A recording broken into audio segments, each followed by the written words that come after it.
Women in Mission. The topic Women in Mission challenged me personally, especially after reading some materials relating to this topic. In the past, our women forebear had to struggle to participate in Missio Dei, God's mission. Inspired, courageous, and persevering, they paved the way for us today to accomplish what Jesus commanded us. This sharing will cover the following topics: the status of women in the patriarchal society of the New Testament and in the early church, women's struggle to participate in mission, some outstanding women missionaries in the Philippines. The status of women in the patriarchal society of the New Testament and the early church. Women in the gospel accounts. Not much importance was accorded the role of women in the Palestinian community of Jesus. This can be gleaned from the prevalent gospel stories of the time, when women were put on the same level of children. A few examples bear this out. The feeding of the 5,000. Matthew reported that those who ate were about 5,000, not counting women and children. Why were the women and children not counted? And it is very probable that there were even more women than men. Who could be bringing bread and fish as provision for the journey, if not the women who were accompanying the children and the sick relatives to be healed? Also, who could be bringing the 12 baskets that were filled up with the fragments and leftover, if not the women? But their presence was not really given importance. In fact, Mark, Luke, and John did not even mention the presence of women in their accounts of this same event. When Jesus celebrated the Passover with the disciples, a wider crowd was present, including women. Thus, his "Do this in remembrance of me" covered the women as well.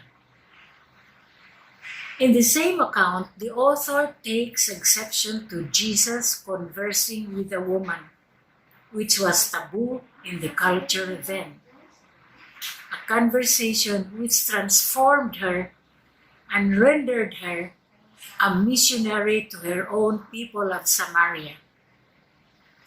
Jesus goes a step further by revealing his identity to the said Gentile.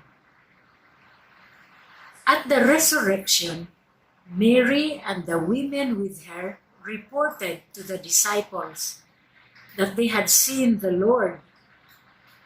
Disbelieving, so the men hastened to check the truth of the women's stories.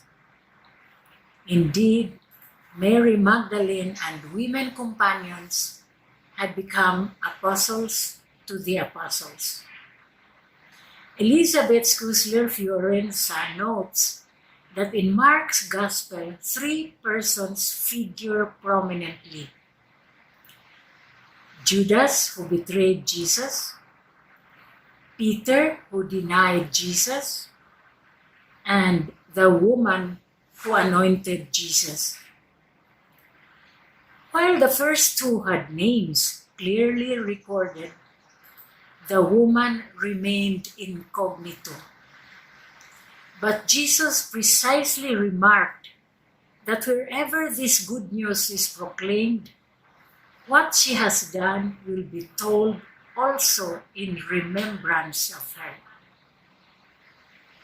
Such bias will only be hallowed eventually traditional daily morning prayer.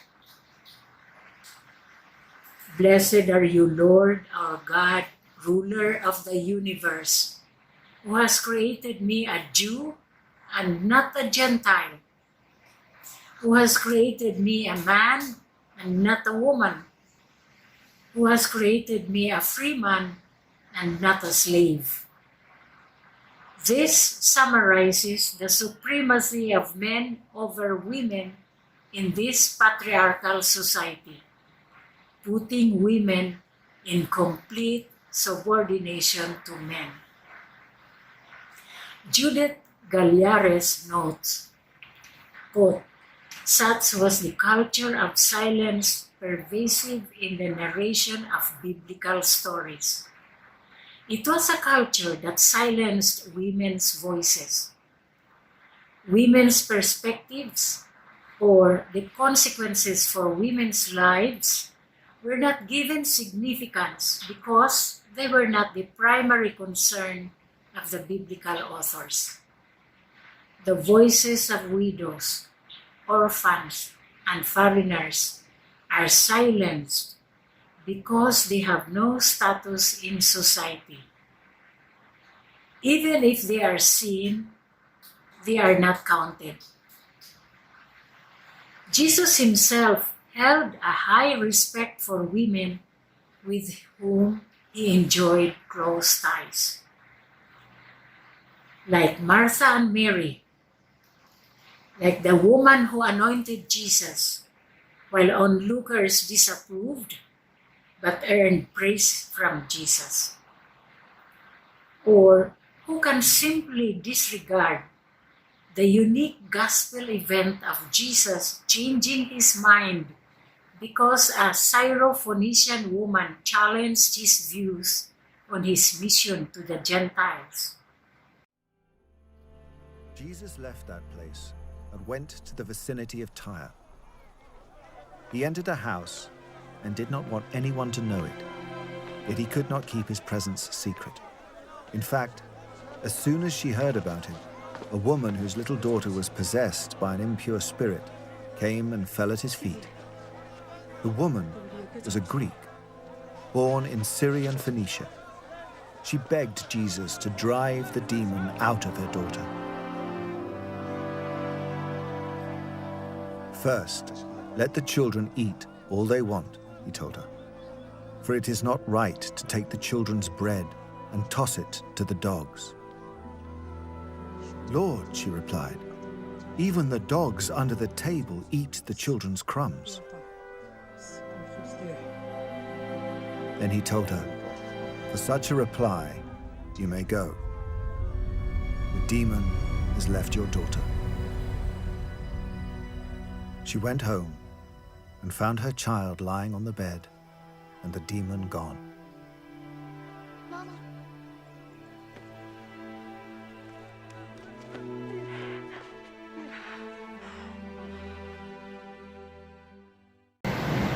Finally, regarding the crucifixion, Dermot Morco declares, quote, when it comes to women's significance in the gospel, the most impressive evidence comes toward the end of Jesus' life as the women hang in there while all the males flee in fear.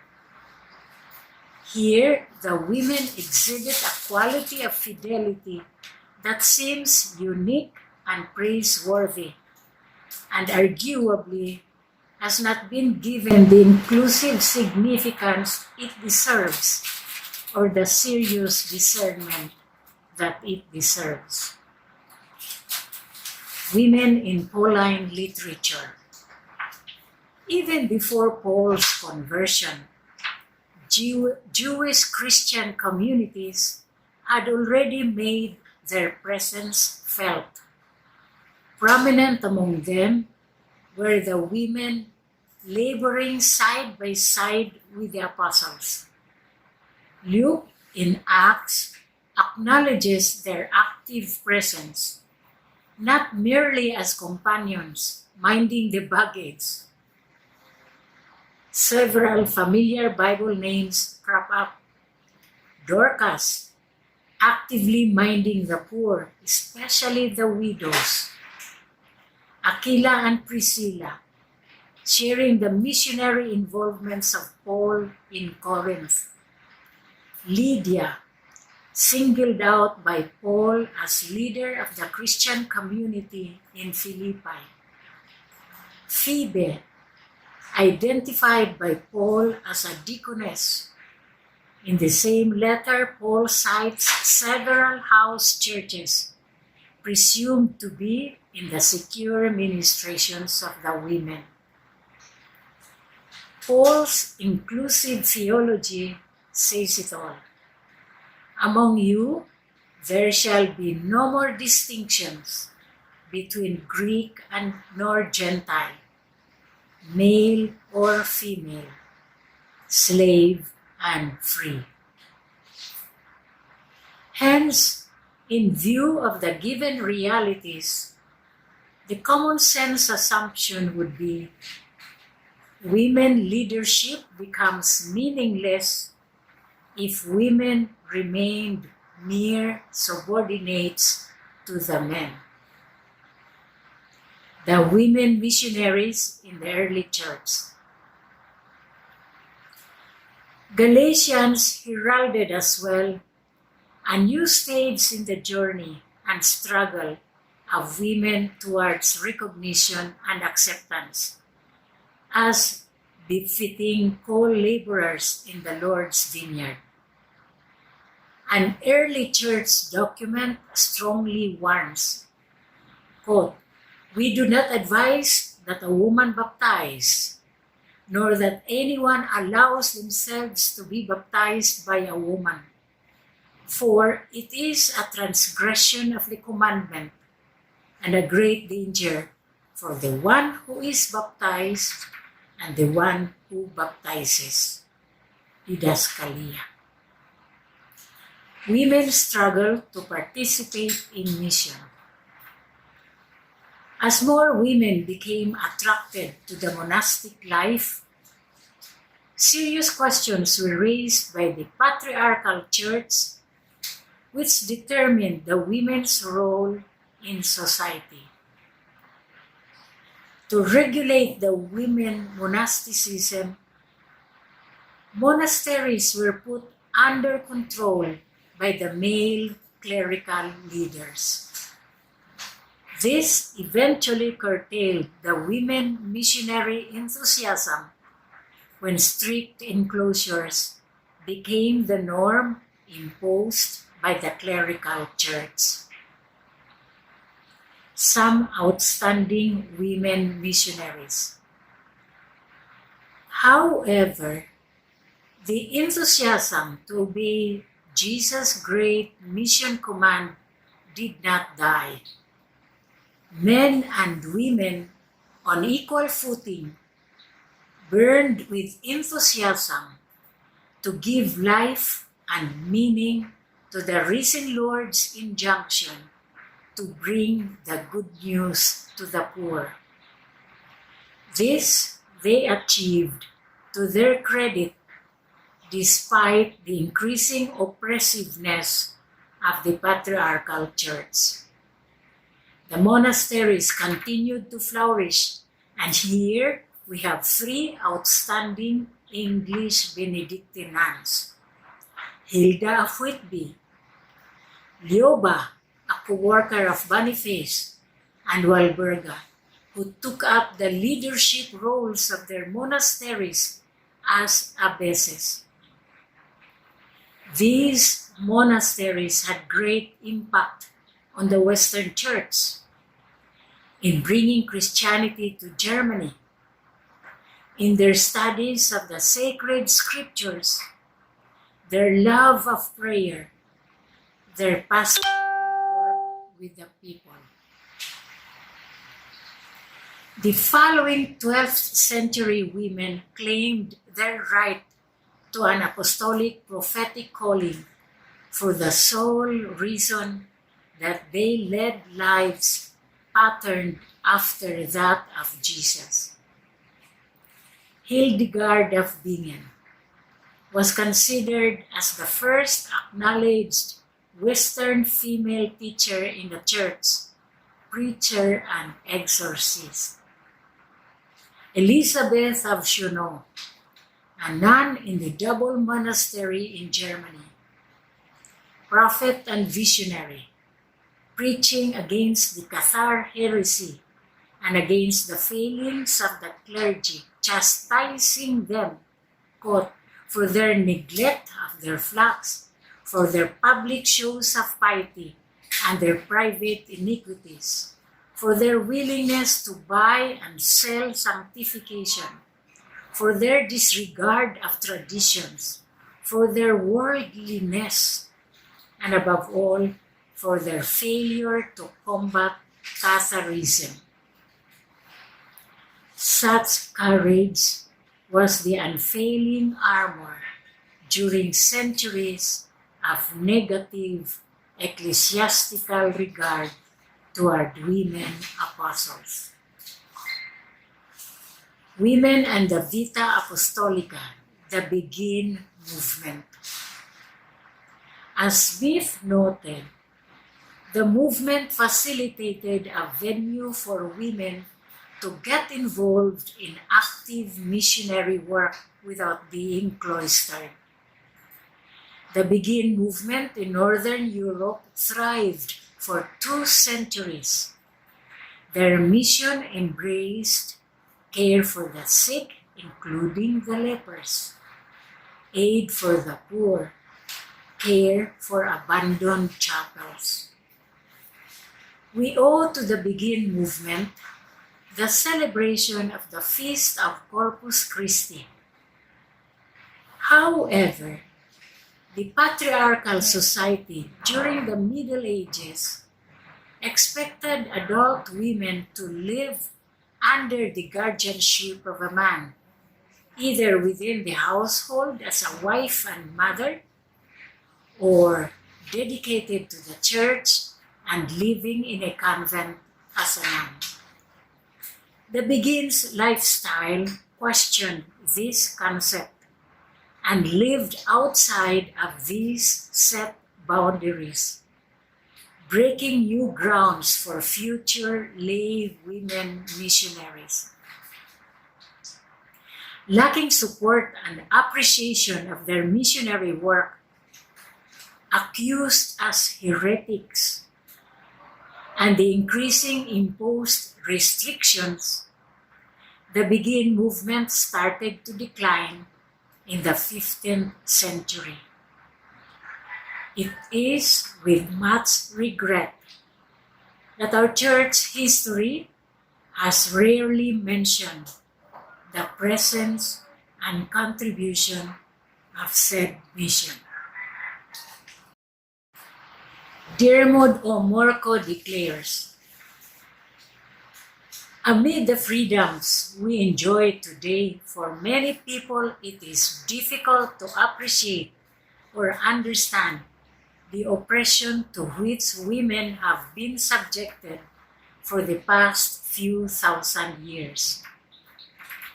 Culturally marginated, socially excluded, religiously demonized, women have been frequently condemned to forms of oppression which at times reached barbaric levels. Women carry a great deal of unhealed pain, which in our time is crying out for redress. Historians are still trying to figure out when, where, and how the imbalance between men and women entered human culture. Evangelicals, whether from a religious or political perspective, will argue that this is how God designed it. Males are superior in every sense. This is a divine prerogative. Clearly, this is a patriarchal projection, fostering the key masculine values of domination and control. This problem did not escape the attention of Pope John Paul II when he commented regarding women exclusion from the decision-making bodies as resulting in a spiritual impoverishment of humanity. Lay tertiaries. Lay movements became a feature of the Church's missionary history.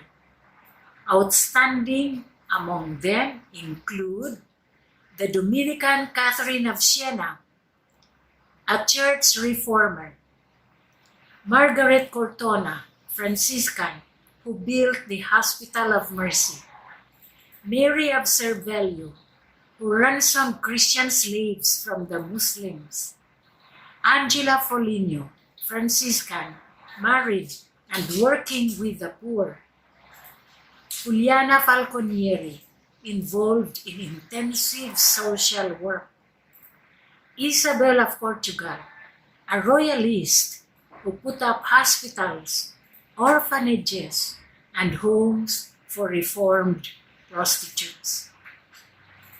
Involved in varied ministries, today the tertiaries number among the lay missionaries in the church.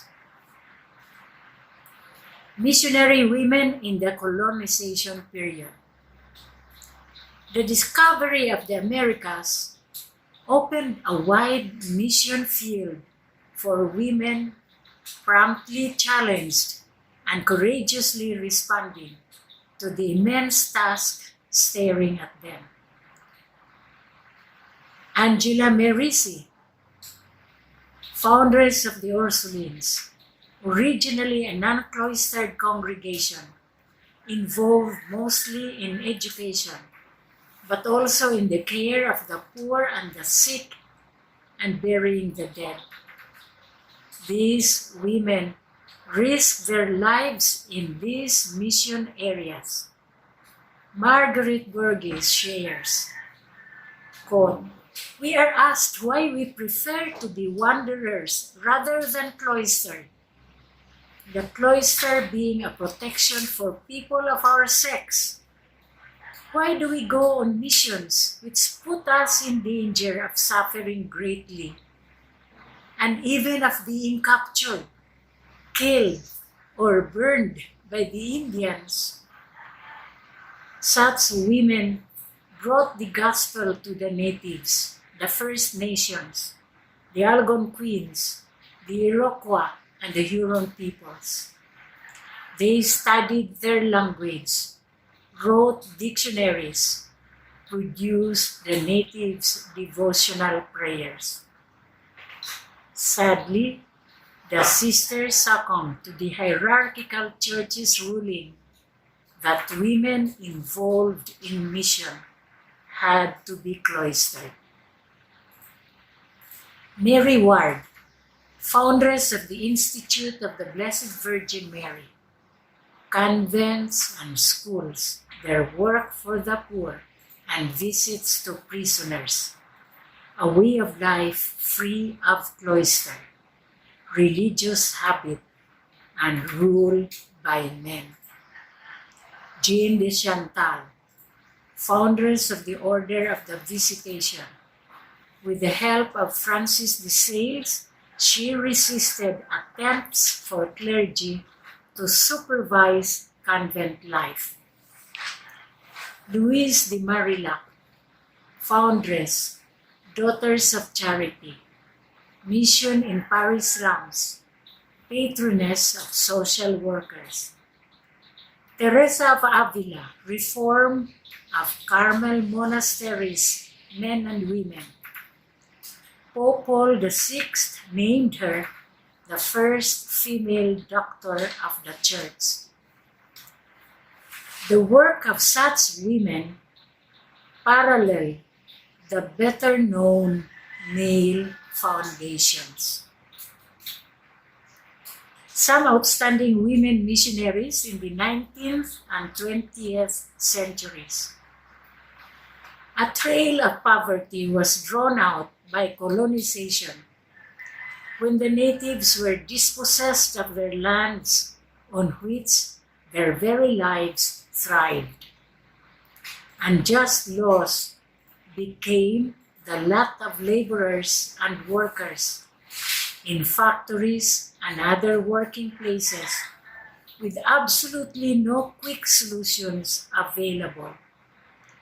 But the perceived need to start from scratch, educate the natives, introduce science, health, other current advances were met with enthusiasm among the missionaries, mostly women. Catherine Macaulay, foundress, Sisters of Mercy, educator and social worker, founded hospitals, orphanages, and schools for women, all undertaken outside the cloister. Mother Teresa of Calcutta, foundress of the Missionaries of Charity in India, main work taking care of the poorest of the poor, especially the sick, have established houses even in communist countries. Pauline Jaricot, foundress of the Society for the Propagation of the Faith. Mary Josephine Rogers, foundress of the Maryknoll Sisters, the first American religious congregation dedicated to foreign mission. Therese of Lisieux, a Carmelite nun who never left the convent, yet declared by the church as patroness of mission and youngest doctor of the church. In the United States, we had Elizabeth Lange, foundress of the Oblate Sisters of Providence. Here, we have Black women missionaries ministering to other Black peoples oppressed by racism. Of the more recent foundations, we encounter Anna Dengel, foundress, Medical Mission Sisters, succeeded in changing church mentality, opposing the study of medicine by religious women because it endangered their chastity. Dorothy Day, a laywoman of the Catholic worker movement, strongly committed to the plight of the workers, vehemently opposing World War II, the Korean War, the Vietnam War, and the rhetoric and mentality of the Cold War. Her stance against the evils of capitalism made her highly unpopular in many church circles and in society. Dorothy Day is truly a missionary for our times, and her willingness to step into the public place and proclaim in word and deed the good news makes her an important role model for contemporary women. But it cannot be denied that there has been a revival of the usual patriarchal church's endeavors to control. The sisters in the United States have moved to new mission commitments as a response to new challenges. While in the past they were mainly parochial school teachers and administrators, now the sisters became hospital and prison chaplains, poverty and immigration lawyers, and medical professionals of all kinds. They assumed ministries in parishes that were increasingly without clergy. They undertook hospice care, plunged into political advocacy and peace work, and staffed NGOs, assumed leadership in the promotion and defense of women, served on boards of non-profits, addressed homelessness in a variety of ways. They became skilled spiritual and retreat directors and founded or staffed spirituality centers. They started alternate schools for the disadvantaged and reached out to AIDS victims, street people, the addicted, and the socially and ecclesiastically rejected. They became theologians and artists, scientists and researchers. Their previous living situations, convents or monasteries, ceased to determine what ministries they could undertake. Rather, the ministries they undertook began to determine where and how they lived. The sisters' lifestyle raised questions from the male clerical church.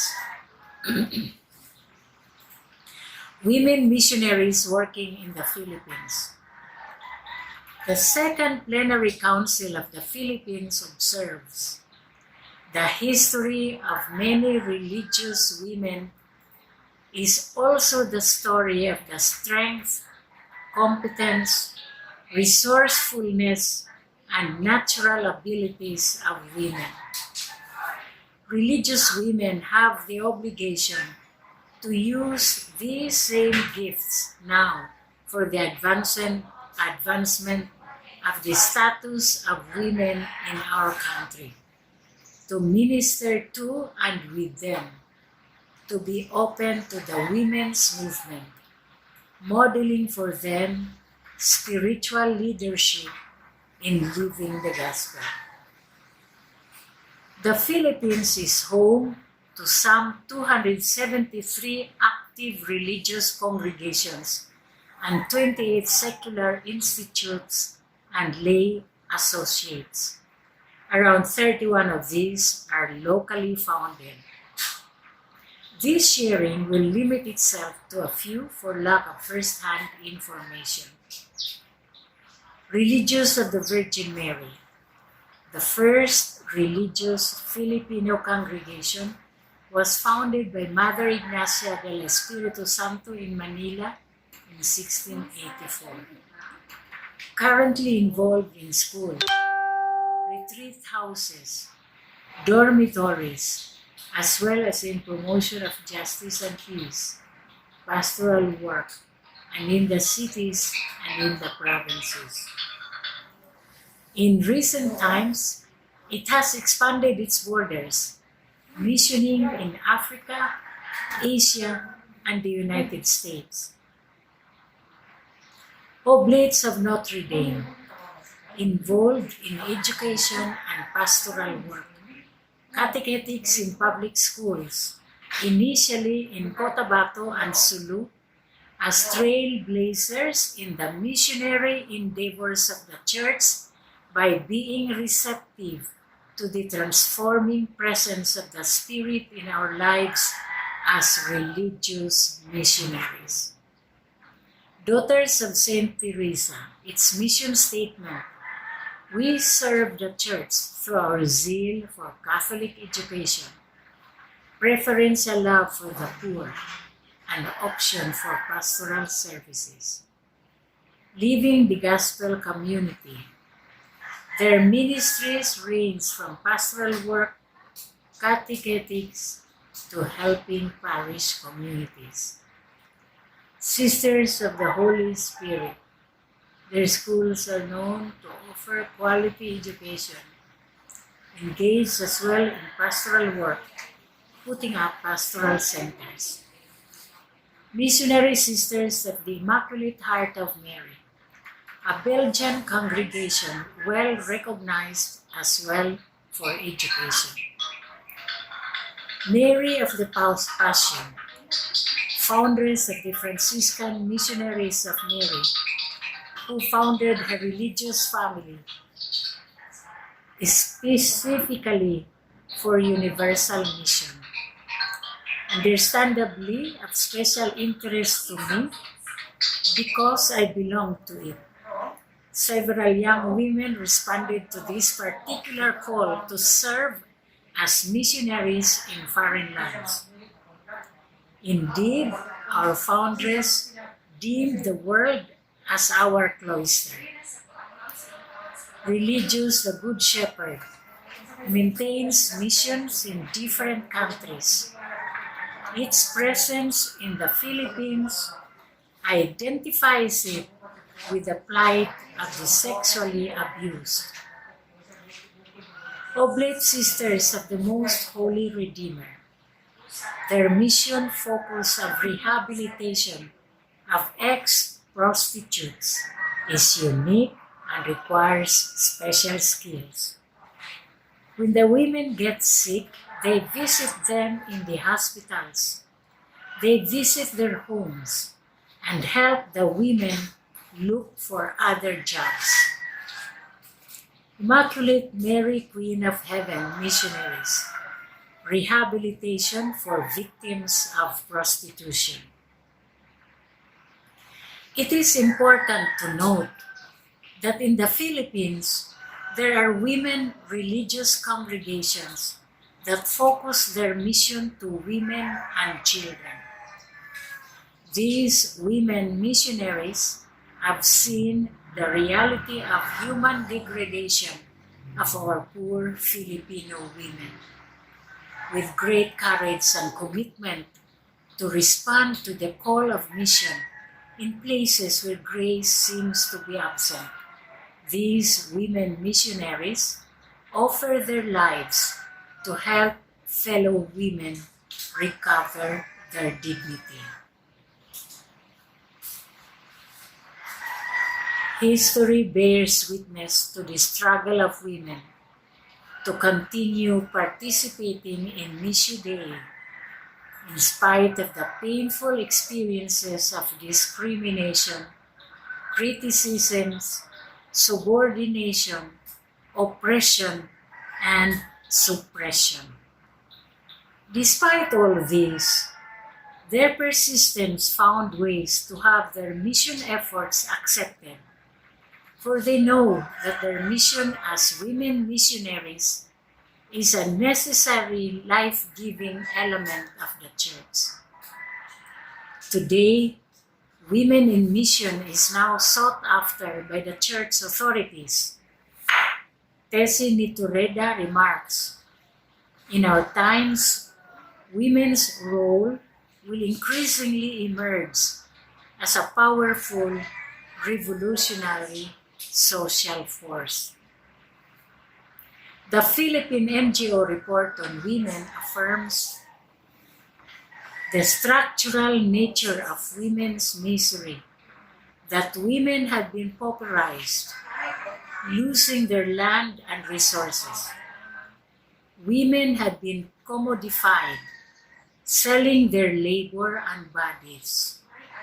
They had been domesticated inside and outside of the home. Their multiple burden is deepened by religion, media, and state policy, as well as their culturally reinforced subordinate relationship to men. We accord Vatican II's Gaudium et Spes the last word. Since all persons are endowed with a rational soul and are created in God's image, they have the same nature and origin, and being redeemed by Christ, they enjoy the same divine calling and destiny. There is here a basic equality of all, and it must receive ever greater recognition. Every type of discrimination, whether social or cultural, whether based on sex, race, color, and social condition, language, or religion, is to be overcome and eradicated as contrary to God's intent.